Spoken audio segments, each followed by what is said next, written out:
Ready? Hello, everyone. Welcome to the Rotary Club of Gainesville Tuesday meeting here at the Cade Museum. I'm Eric Atria, and we're going to silence our phones and bring our trash to the trash cans after the meeting. Do I have a volunteer for today's song? Because we don't have anybody lined up. Where's Randy? Come on, we're going to sing something. Any requests? If it's Randy, maybe the request is for us to not sing. Well, I think there was some not singing we were gone. Okay. What do you want to sing?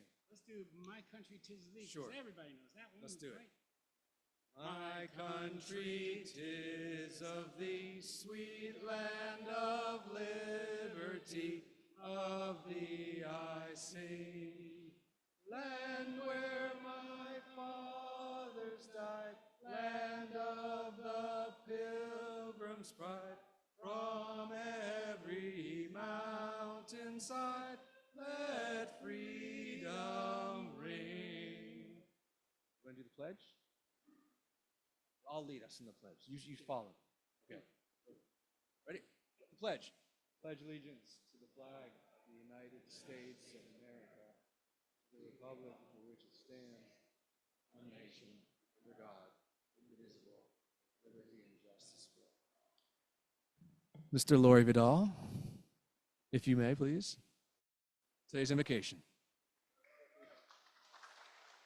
Thank you. Let's pray together.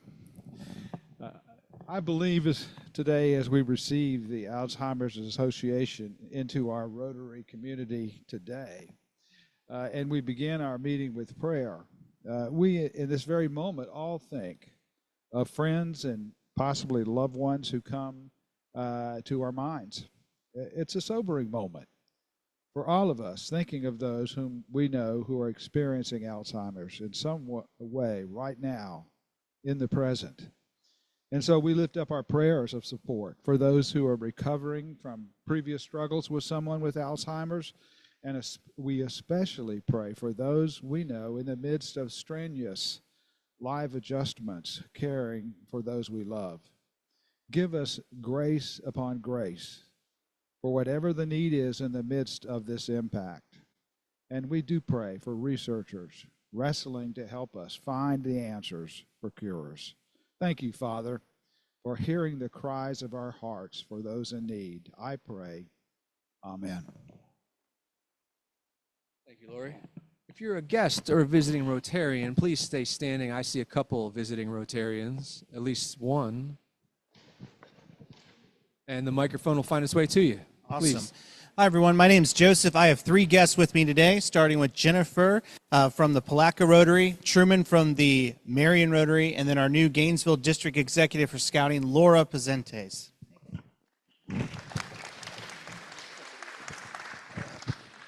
Hi, everybody. Brett Buell here from the Rotary Club of Downtown Gainesville and the Gainesville Opportunity Center.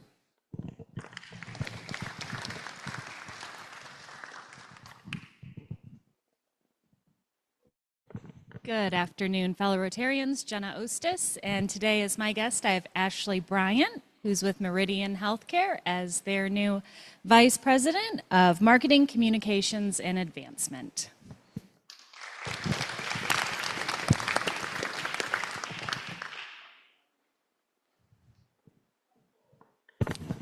Good afternoon, Rotarians. My name is Craig Carter, and today I have the privilege of having Anthony Lyons here. He has wore many hats over the years. He's also one of the principals at the Gainesville Lodge and the Twist, which Rotary will be at on the 21st of this week, I believe. But the one I respect him most for is husband and father. Great leader. Thank you. Thank you. We have a couple announcements today. Brett, if you'd come up first, please. We could do Randy and Jay next, so if you want to line up.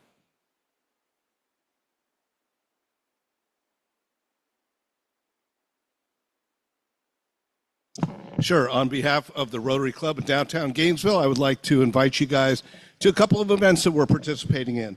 First of all, on Memorial Day, from 9 a.m. to 11 a.m., we will be out at the Evergreen Cemetery laying flags on veterans' graves. Please join us. You don't need to sign up. You just show up. And does anybody out in the audience have a favorite wine? Yeah, some of you? Well, you think you have a favorite wine. You may not have a favorite wine because on Wednesday, June 3rd from 6 to 7:30, we're going to have a blind wine tasting at the Good Pour. The cost is $35. We'd like to invite you guys out to do that. It'll be a good time, and we hope you can make it. So thank you very much.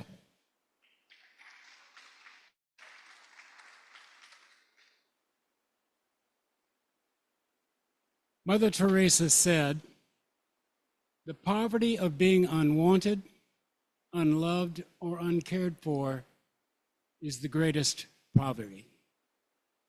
Poverty is not just about no money, although that's a big part of it.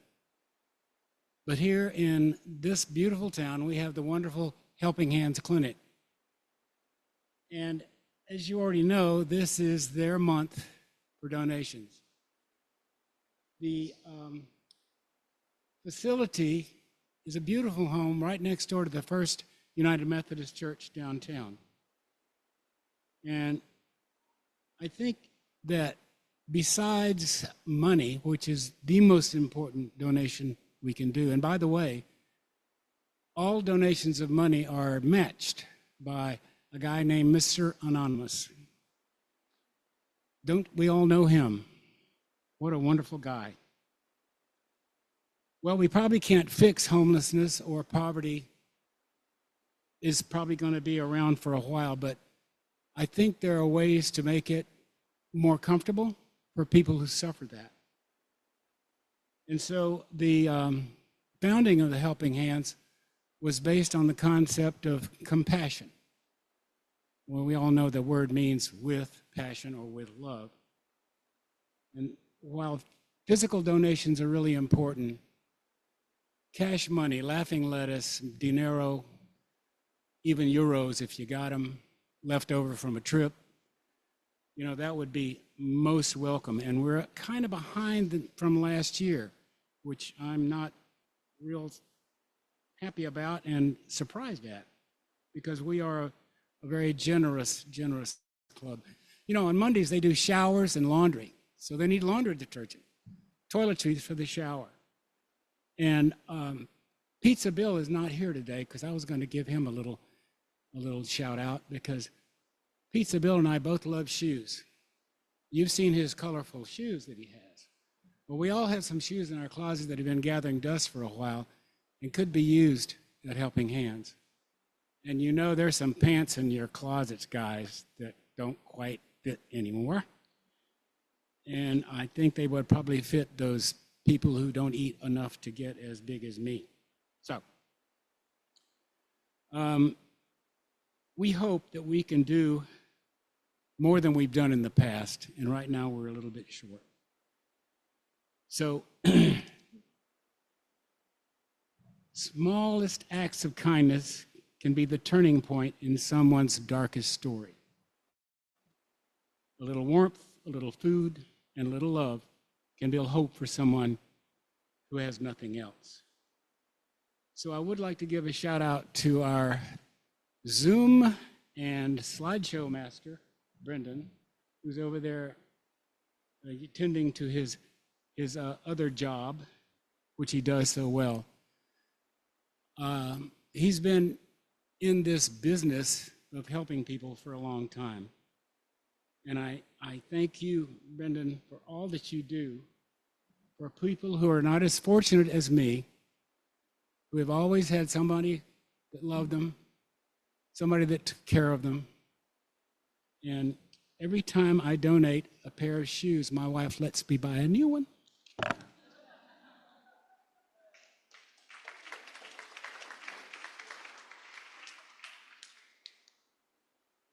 Good afternoon, everybody. Speaking of a giving club, we certainly are that. And if you recall last year, we made a big push for everybody, every Rotarian within our club, to give a donation to the foundation.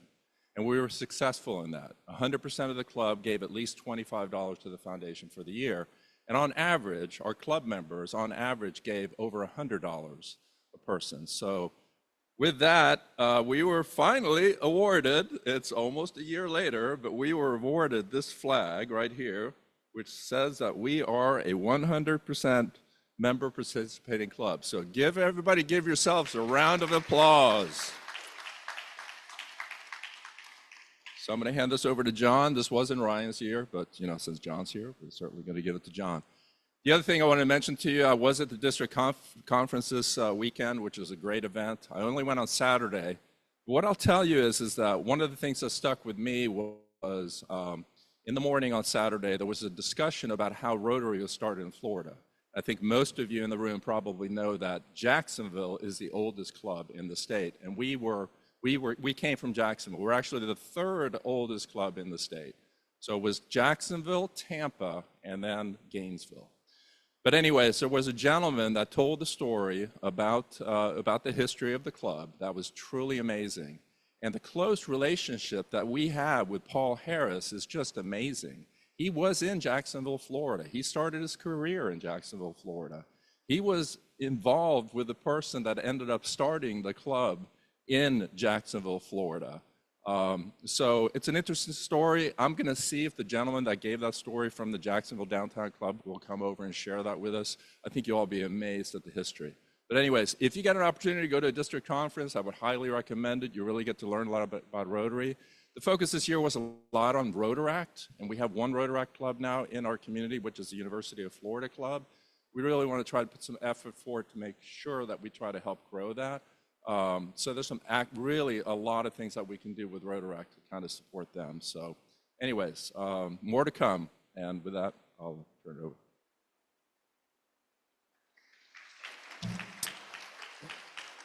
That's a pretty cool flag. That's just the sample, right? They send us a bigger one. That's it? Okay. Well, without further ado, our president, John Thomas. John.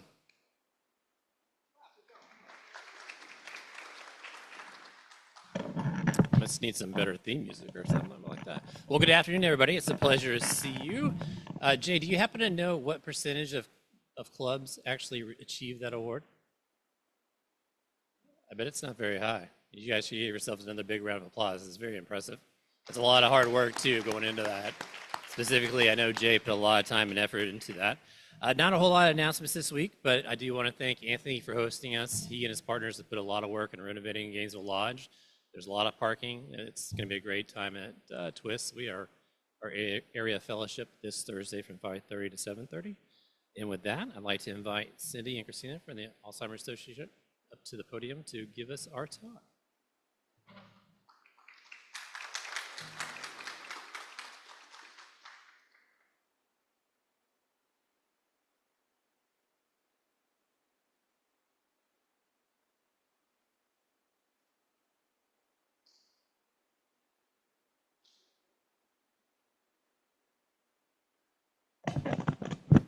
All right, as you can see, I'm one of the tallest people in the room. So I'm going to take the mic off the stadium and kind of walk around because that's what I do. Is that okay? All right. How's everybody doing? Really? Really? All right, let's try that again. How's everybody doing? That's better. All right, my name is Cindy Michael. I actually work for ViStar Credit Union, but I am taking off my ViStar hat this morning, or this afternoon, putting on my Alzheimer's Association hat, along with my partner, Christina Eby. She is with Edward Jones, but I'm going to have her introduce herself too. We're going to talk a little bit about the Alzheimer's Association, what it does, and about the walk that's coming up in October. Hello, everyone. Thanks for having us today. We're really excited to be here and share our message with you. My name's Christina Eby. Like Cindy said, I'm a financial advisor at Edward Jones. Edward Jones is actually the national presenting sponsor for the Alzheimer's Association, and I'm actually chairing the walk this year. This is my second time. Oh, hi, Kent. Kent's one of my coworkers. Awesome. So I'm chairing the walk this year. Cindy's going to give you a little bit of information about it, and then we'll wrap everything up with how you can register for a team for the walk. It's on the table. I know you see our QR code, and you're super excited to find out about that. So I'll talk to you about that at the end. All right. So everybody here is kind of familiar with the Alzheimer's Association, right? Okay. Christina's leaving me. When? Okay. All right, so we're going to talk a little bit about the impact of Alzheimer's and dementia in our community. So these are some facts and figures from 2025, and if you look at them, they're pretty high. Over 7 million Americans are living with Alzheimer's. 1 in 3 older adults die with Alzheimer's or other forms of dementia. And while deaths from Alzheimer's disease have increased 142%, and between 2000 and 2022, deaths from heart disease have decreased. So you can see there's a big gap there. In 2025, Alzheimer's and other dementias will cost the nation $384 billion. That is a B, ladies and gentlemen, not an M, a B. And then some stats, 1 in 5 for women and 1 in 10 for men, which is kind of scary. Nearly 12 million Americans provide unpaid care for people with Alzheimer's or other dementias. And these caregivers provided more than 19 billion hours valued in nearly $413 billion. And then the good news is up to 4 in 5 Americans feel optimistic about new Alzheimer's treatments over the next decade. And you guys are a giving club, right? You just got the flag, right? That's a hint. So we're going to be talking about money later. So be prepared, okay? And 92% of Americans would want a medication to slow down the progression of Alzheimer's following a diagnosis. My grandmother, this is how I got affected and involved. My grandmother was diagnosed with Alzheimer's, and it was a very slow decline for her. And it was very hard as family members to watch that. I know Christina's going to probably share a story when she comes back up as well. It's very hard to watch somebody go through that. So if we can make strides to make that even better and easier, not only for the patient, but for the caregivers as well, that's what we're looking to do. So over 7 million people are living with Alzheimer's. That's a big number. And then this is a little bit about the Alzheimer's Association. Does everybody know what the Alzheimer's Association does? By a raise of hand? Couple people. All right, so the Alzheimer's Association leads the way to end Alzheimer's and all other dementia by accelerating global research. That's where the dollars go. It goes towards the research to go towards the medications that go towards the cure. It's a domino effect, okay? And it also drives risk reduction and early detection, maximizing quality and support. A world without Alzheimer's and all other dementia is what we're looking for. So when we get to talk about the walk, we're going to talk about the flowers that go into our flower garden. There's one flower that we're going to talk about in particular that we really want to be able to present at one of these walks. Spoiler alert, you'll find that out later. Keep tuned. All right, dementia. Now, everybody knows that the Alzheimer's and dementia are not the same, right? I got a couple of looks like, I knew that, and other people have said, I didn't know that. So dementia is an umbrella. Okay, so that's what all of these diseases encompass. So an umbrella term for loss of memory and other thinking abilities, making it severe enough to interfere with daily life.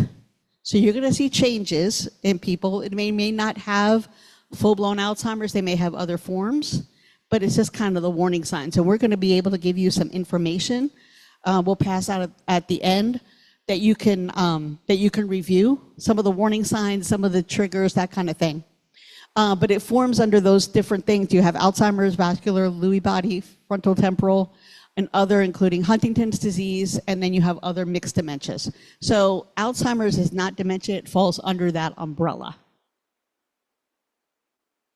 All right, so what is Alzheimer's? Anybody know without cheating? Okay, you can cheat. Alzheimer's is a brain disease that causes problems with memory, thinking, and behavior. Those are the 3 things that it affects most of all. Symptoms eventually grow severe enough to interfere with daily tasks. meaning they forget where they put things, they forget why they went into to do something, they don't recognize people, that kind of thing. And that's based on the severity as it progresses.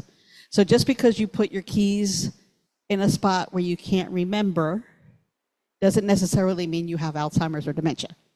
It could just be you got something else on your mind. Because I've done that. I put keys down, I put my cell phone down, I'm like, where did it go? And I've had my sister call my phone. And it kind of scared me a little bit because I do have it in my family, but turns out I'm just getting to that point where I've got so much on my mind, it affects it. But you still want to monitor it. So, and Alzheimer's is a progressive disease where symptoms gradually worsen. It starts out small, it gets a little bigger, okay? And then in the early stage, memory loss is mild, but as the disease progresses, individuals will need round-the-clock care. Anybody ever been a caregiver for somebody with a disability? I see a lot of hands. It's not easy, is it? It's not. I'm going to go a little off topic right now. We're not going to talk about Alzheimer's, but I was a full-time caregiver for both of my parents. My mom got sick. She passed away in 2001. So it's the 25th anniversary of her passing. And she was deaf and legally blind. So not only did she get sick, but she had the other disabilities as well. My dad passed away, it'll be 8 years in November. He was a diabetic, wound up getting gangrene in his leg. They wound up taking off his leg, and after that, the will just went away. He was a Navy vet, so if there's any other vets in the room, thank you for your service. I am a proud Navy daughter. So yes, I will be at Evergreen on Saturday, laying the wreaths. It's hard. It's hard. And we're going to talk about something that's unique to Alzheimer's. I'm going to have Christine talk about that a little bit when she comes back up. You actually get to call somebody when you're having that problem or you have that question. And believe it or not, you're not going to have to push 1 to talk to this person, 2 to talk to this person, 22 to talk to this person. You get a live human each and every time. How does that happen? Right, thank you. All right. Anybody have any questions so far? Okay, you're either really smart or doing a really good job. What is it? Thank you. All right, populations at higher risk. And before I became part of the Alzheimer's committee for the walk and getting involved in these, I didn't know this at all. So it was kind of surprising. Black Americans are about twice as likely as white Americans to have Alzheimer's or other dementia. I didn't know that. Hispanic Americans are 1.5 times as likely to have the disease as white Americans, and almost 2/3 of Americans living with Alzheimer's are women. So that puts a load not only on the female that has it, but their loving spouse and their family that's taking care of them. So it affects not only the person that has the disease, but the people around them as well. All right, so we have cards that we're going to be giving out that have these 10 warning signs of Alzheimer's. I can either let you read the card or I can read them to you. Which would you prefer? Read them? Okay. All right. And I'm going to quote the lady that was supposed to be here doing this. She says that when she gives these out, she doesn't want to see any on the table because she knows that we're presenting and she doesn't want to know that anybody left it there. So at least take it with you, review it. You don't necessarily have to put it on your refrigerator, but keep it in a spot where you can reference it, okay? So the first one is memory loss that disrupts daily life. Like I said, not where did I put my phone or my keys, but things that actually impact your daily life. Challenges in planning or solving problems. So if they were very capable of making clear decisions and it starts to affect that, that could be a warning sign. Difficulty completing familiar tasks. They used to be able to do certain things, now they can't, or they're finding it more difficult. Now, am I saying that if they have one of these, it's a precursor to dementia or Alzheimer's? No. but it's just things to keep watch on because it could progress. Confusion with time or place. That's another thing, okay? Trouble understanding visual images or spatial relationships. They recognize you and then they don't. New problems with words in speaking or writing. Misplacing things and losing the ability to trace the steps. And I want to go back to something that Donna said in one of her presentations. If you misplace something, but you can remember where you were prior to misplacing it, you're still okay. But if you just can't remember where you went before that, then we're starting to have a problem, or it could be a problem. Decreased or poor judgment, withdrawal from work or social activities, and changes in mood and personality. People who have seen the commercials for people with dementia where they're talking about the medicine, but some of the symptoms, and you see the lady actually get a little irate and things like that. So if somebody that is very outgoing, very pleasant, very happy, all of a sudden starts to have different mood swings, it may be something to think about. Questions? No? All right. All right, importance of early detection. Paying attention to changes in memory, thinking of or behavior that you notice in yourself or someone else. It's just like anything else. My dad used to say, be proactive, not reactive. Has anybody heard that phrase before? Be proactive, not reactive. So if you start to see things, it may be time to at least get checked out.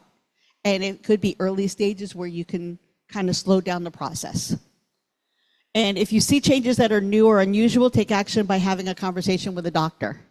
So it's not, like I said, it's not the first day, but if you start to see progressive changes, then you want to go ahead and take a look at it a little bit more closely. And then we have different treatments. New treatments every day. I'm not going to go into all of them because there's a lot out there. But new treatments are available to slow the disease progression. Drugs and non-drug options are available. I've heard different things that people can do, different types of therapy that doesn't necessarily include medication that may help slow the progression. And everyone experiences Alzheimer's differently. Treatments work in varying degrees. So just because it may work for a member of my family doesn't mean it may work for a member of somebody else's family. So each one is different. Okay? And then take charge. There are several risk factors of cognitive decline that for dementia. Some is age. We can't control age. We're all going to get old, right? Nobody in this room is going to get old, right? No? I'm not. But there are actions that we could take to improve our brain health. Doing puzzles, word puzzles, even puzzles on your phone like Sudoku and things like that. I'm not very good at it, but doing things to keep your brain active helps. Growing evidence shows that healthy living can lower the risk of cognitive decline and possibly dementia. Eating better, more healthy foods instead of processed foods. That's comes to the do as I say, not as I do part of the presentation, because I have a tendency to not eat what I'm supposed to. I travel so much. My area for ViStar now covers from Gainesville all the way up to Jacksonville, St. Augustine, Tallahassee, and Thomasville, Georgia. So I cover a big market. When I get home, what's the last thing I want to do? Cook, right? Who is my best friend, do you think? DoorDash. Okay? Not only is DoorDash expensive and hurts my wallet, but can you actually get a lot of healthy options on DoorDash? One or two, right? But it's mainly the fast foods. So try to get a more healthy lifestyle and go from there. Did I lose my slides? Oops. Oh, there we go. And our brains need to be taken care of at all times. It's never too early or too late to take action. So if you notice it in yourself, hey, I'm not feeling right, don't wait to get told. Take it upon yourself to get checked out. It's not embarrassing. It's not, nobody's meant to be judged. It's just something that you need to do just to kind of keep yourself on track. All right. And then the U.S. Pointer Brain Health Recipe, we have the physical exercise. Obviously, everybody knows that working out is good, right? At least they say so. I have a Peloton next to my bed. It wakes me up every morning and says, hi, take the clothes off of me. In all seriousness, exercise is really good for you. Cognitive exercise, like we talked about doing the games and things like that. Nutrition, health monitoring, all of these things, it just kind of ties into the slides that we had before. And then 10 healthy habits, stay in school. We usually get a chuckle with that when we present to somebody, a group like this. Thank you. Eat right, manage diabetes, maintain a healthy weight, okay? Sleep well. Who here gets a full 6 to 8 hours of sleep a night? Okay. Tell me how you do that, because I don't. Get moving, even if it's a walk around the block or a walk around your complex or whatever. Control your blood pressure. Not saying that you're not going to eliminate stress all the time, but kind of limit it if you can. Be smoke-free. So if you are a smoker, try to quit. Protect your head. Any motorcycle riders? Bicycle riders? Anything like that? What's the first thing they tell you to do? Helmet. Is it a law, by the way? It's not a law? I listened to a radio station, I'm not going to tell you which one it is, but one of the show hosts was on an e-bike, and she had an accident over the weekend. Broke her jaw in 2 places, broke her elbow, broke her shoulder. And she was not wearing a helmet. She admitted she wasn't wearing a helmet. So now they're doing cognitive tests too to make sure that it wasn't affected. And then challenge your mind. Again, going through with those games, having conversations. Chess players? Anybody chess player? Always thinking 3 moves ahead, right? Is that what they say? So do things like that. All right.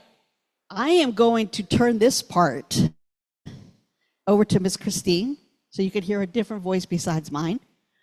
Thank you for letting me talk for as long as I did. And I will make sure that everybody gets a copy of what she's about to talk about. So while you're doing that, I'll walk around and give everybody one.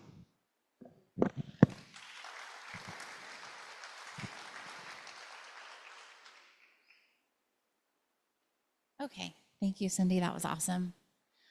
So Cindy's gonna walk around with two of my favorite things from the Alzheimer's are these little slips of paper. They're small. You can put them on your refrigerator. They're super helpful. The first one talks to you about all of the resources that we have. My favorite resource that we have is this 1-800 number. It's on this little slip of paper. The thing that makes this special is that it's manned or manned 24 hours a day, 7 days a week by master clinicians. So when you call, someone that answers knows probably the answer to any question you're going to ask. You can call for caregiver support. You can call for, health support. Do I need to call a doctor? Is this an emergency? They can talk you down. It's available at 3 a.m. when, you finally got the person you're caring for to bed and, you're tired. So that is super helpful. It's free. And the reason it's free is because we spend a lot of time raising money to pay people to staff that line. The other thing that we have on this sheet is links to all the resources we have. So support groups, there's social networking, there's links to things that are happening locally in our community, ways to stay safe. One of the problems with Alzheimer's is sometimes patients get combative, and that can be dangerous. So there are support lines to help you with that. And then tools for professionals too. So if you're a doctor and you want to find more out about that, there's a link for that as well.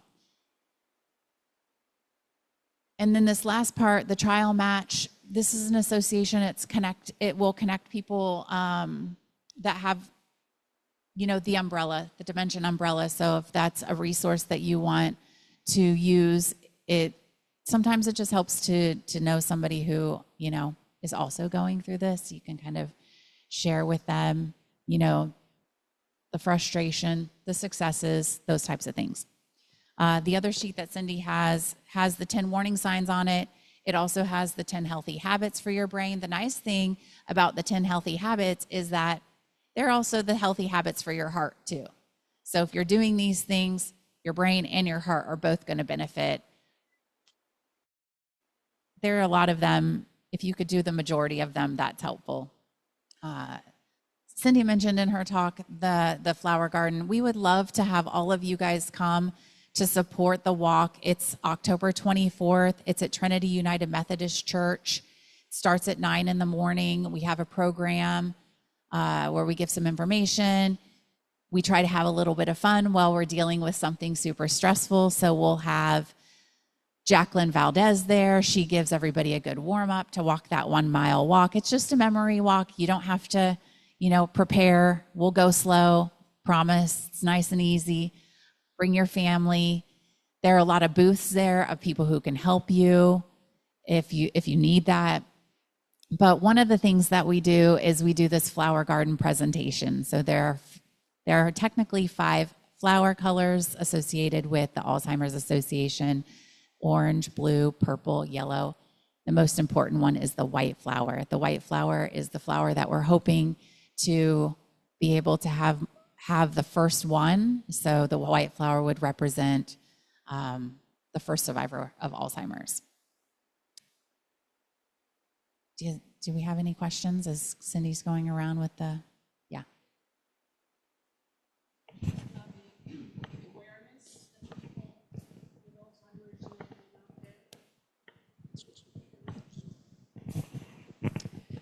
Yeah, my question is about the awareness of that people with Alzheimer's have of their situation, especially people who are still communicative, not the end stage.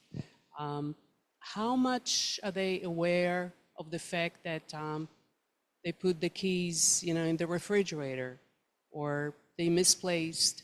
My personal experience with the person I'm dealing with is that they have no clue, no idea that they even had the key, for example. Is that the typical, this complete lack of awareness of what's going on, really? Yeah, I definitely think you're in that stage. I think the hard thing for people to realize is it's hard to tell somebody you love, hey, I think you're getting more than forgetful, right? That's a hard conversation to have. What a harder conversation to have would be to let it keep going for 5 years and know that you could have done something to help it. So that's where you really have to talk yourself into knowing that you're not doing this to be accusatory, you're doing it to be helpful. And a decade ago, even, it probably felt less helpful because there was less help. But today there are so many resources and there is so much help. So causing somebody to be upset, honestly, they're not going to remember that, you know? So don't feel bad about it. Just know that you're helping them for them. My mom's sister has dementia. She just called me on the way here and told me that they increased her level of care to level 4. So that's the highest level of care that you can be receiving when you're an Alzheimer's patient. And so just watching my mom go through that with her sister, it's really difficult, you know? And yeah, she's to the point, she doesn't know anyone, she doesn't know anything, you know, my mom's looking out for her best interest. And that's what you have to understand, is that if you know somebody that's dealing with this, please look out for their best interest. I know sometimes I hear all the time, well, I think my friend this or my friend that. And it's like, well, if they're really your friend, be a friend. You know, you would tell them if they had spinach in their teeth. So maybe just tell them, hey, I think we need to get you checked out because I love you and I don't want to lose you. And if we can do something there to stop it, the resources are available.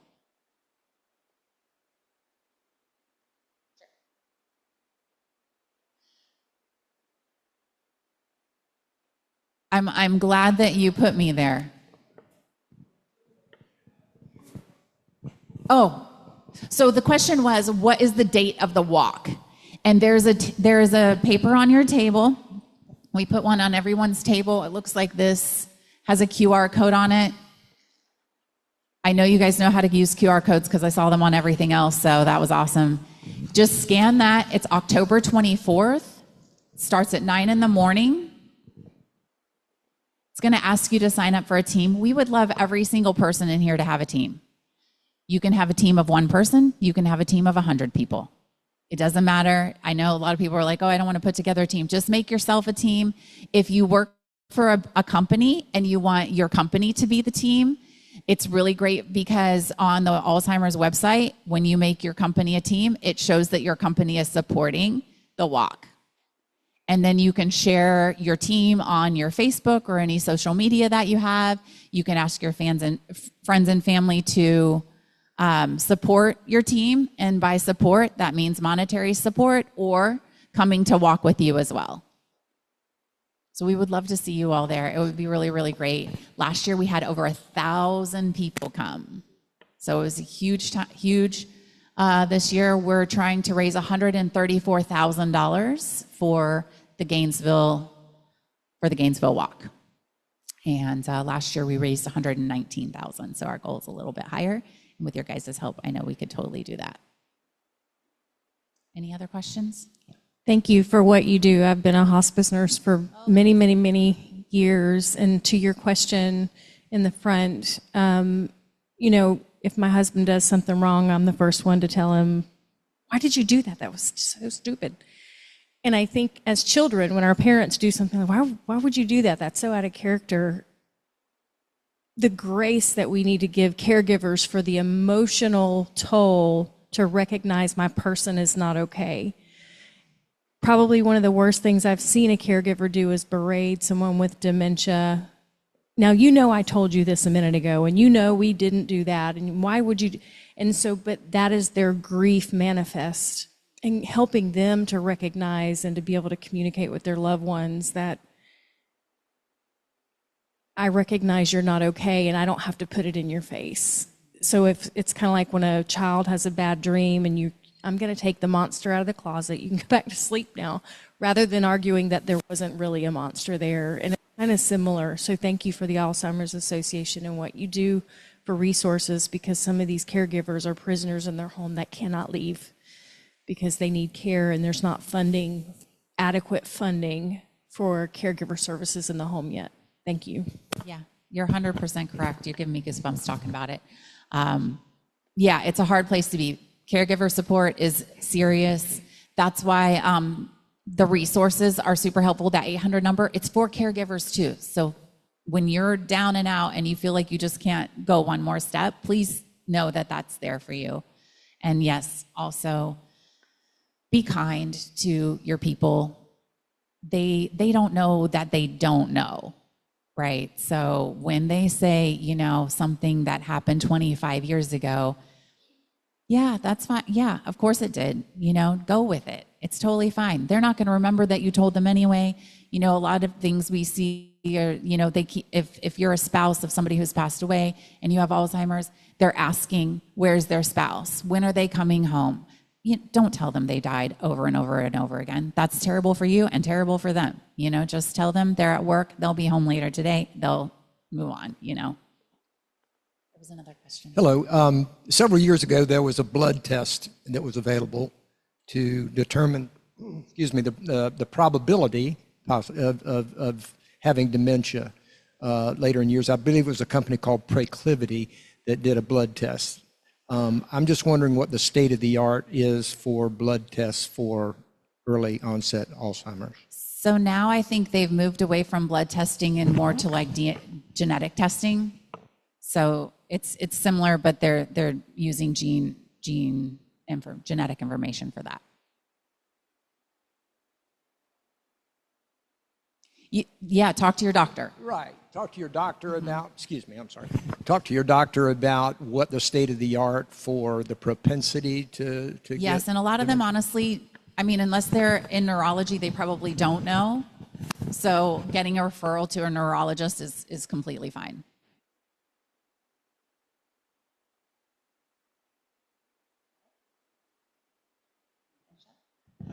Yeah, and just to piggyback about the grace part of it, when my grandmother was at the end stages, my grandfather had passed away, and she kept asking where he was. They were married over 50 years at that point. And we were very cognizant of how we talked to her because, believe it or not, at the funeral, she was cognitive enough to realize that she was at the funeral, and she actually climbed into the casket with him. And then after that, it was almost like she didn't realize that she had done that. So we weren't going to, when she asked, we weren't going to say, well, I called her Nana.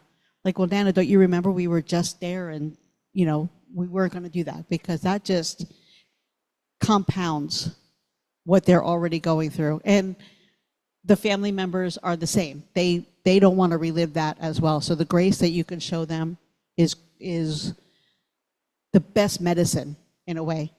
But just to finish up, like Christina said, the walk is October 27th, or 24th, I'm sorry.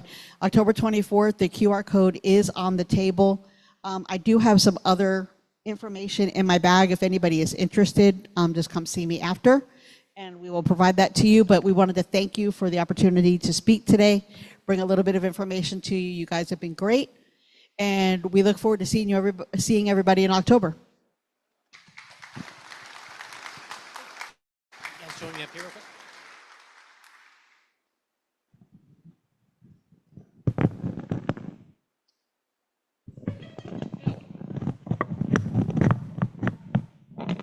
It's harder than it looks.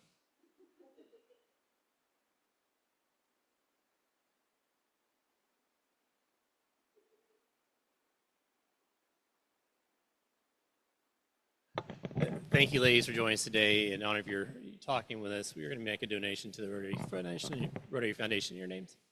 Yeah.